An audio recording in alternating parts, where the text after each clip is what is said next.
বিসমিল্লাহির রহমানির রহিম।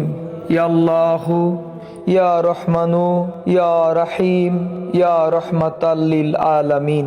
সম্মানিত সুধী, আসসালামু আলাইকুম ওয়া রাহমাতুল্লাহি। উপমহাদেশে অবিসংবাদিত ইসলাম প্রচারক ও সমাজ সংস্কারক শাহনশাহে তরিকত হযরত খাজা শাহ মোহাম্মদ ইউনুস আলী এনায়েতপুরী রহমতুল্লাহ আলাই সাহেবের 3 দিন ব্যাপী 111তম পরম পবিত্র উরস শরীফ আগামী 16, 17 ও 18 জানুয়ারি 2026 তারিখে সিরাজগঞ্জের বিশ্বশান্তির মঞ্জিল এনায়েতপুর পাক দরবার শরীফে অনুষ্ঠিত হবে ইনশাআল্লাহ।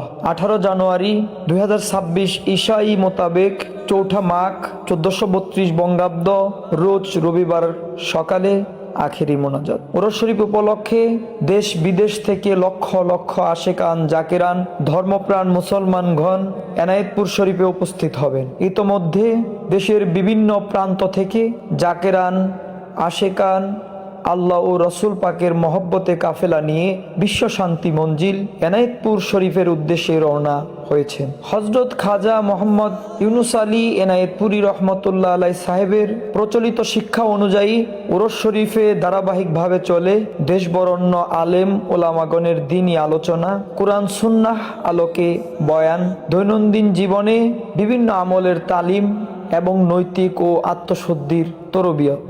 উরস শরীফে হযরত খাজা এনায়েতপুরী রহমতুল্লাহ আলাই সাহেবের জীবন দর্শন, মানবতা, সমাজসেবা, সর্বোপরি আল্লাহ ও রসুল পাক সাল্লাল্লাহু আলাইহি ওয়াসাল্লামের আনুগত্যে পরিপূর্ণভাবে নিবেদিত হওয়া সম্পর্কে জীবন ঘনিষ্ঠ বয়ান চলে। প্রতি নিঃশ্বাসে আল্লাহর স্মরণ, রাসূলে পাকের প্রেমে নিমজ্জিত থেকে ইসলামী শরীয়তে চর্চা এবং দ্বীনের খ্যাদমত বিষয় ভিত্তিক আলোচনা করেন আলেম ও উলামাগণ। তাতে রাসূলে পাকের জীবন দর্শন ও সুন্নত সম্পর্কে আলোচনা, সমসাময়িক বিষয়ে বিশ্বে ইসলাম এবং ইসলাম মূল্যবোধ নিয়ে আলোচনার মাধ্যমে মানুষের মাঝে সচেতনতা বৃদ্ধি ও নৈতিক পরিবর্তনের আহ্বান জানানো হয়। উরস শরীফে আগত আশেকান জাকেরান ইসলামী শরীয়তের পূর্ণ পাবন্দির সাথে জিকির আজকার, দরুদ শরীফ, খতম শরীফ, নফল নামাজ, তৌবা,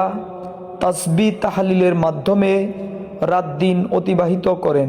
আত্মশুদ্ধির পথে ইবাদত বন্দেগী রিয়াজত সাধনায় মশগুল থাকেন। উরস শরীফে সমস্ত আম্বিয়ায়ে কেরাম, আউলিয়ায়ে কেরাম, ইন্তেকাল প্রাপ্ত সকল মমিন মুসলমান নরনারীর রুহে পাকে সওয়াব রেসানি করা হয়। মহান রব্বুল আলামিনের আলিশান দরবারে তামাম দুনিয়ার মুসলমানদের তারাক্কি, ইসলামের বিজয়, বাংলাদেশের স্বাধীনতা, সার্বভৌমত্ব রক্ষা, সুখ শান্তি সমৃদ্ধি এবং মুসলিম উম্মার ঐক্য, ভ্রাতৃত্ব, শৃঙ্খলা, সত্য ইসলামের বিজয়ের চেয়ে আখিরি মোনাজাত পরিচালনা করেন দরবার শরীফের মহামান্য হযরত সাজ্জাদা নিশিন হুজুর পাক।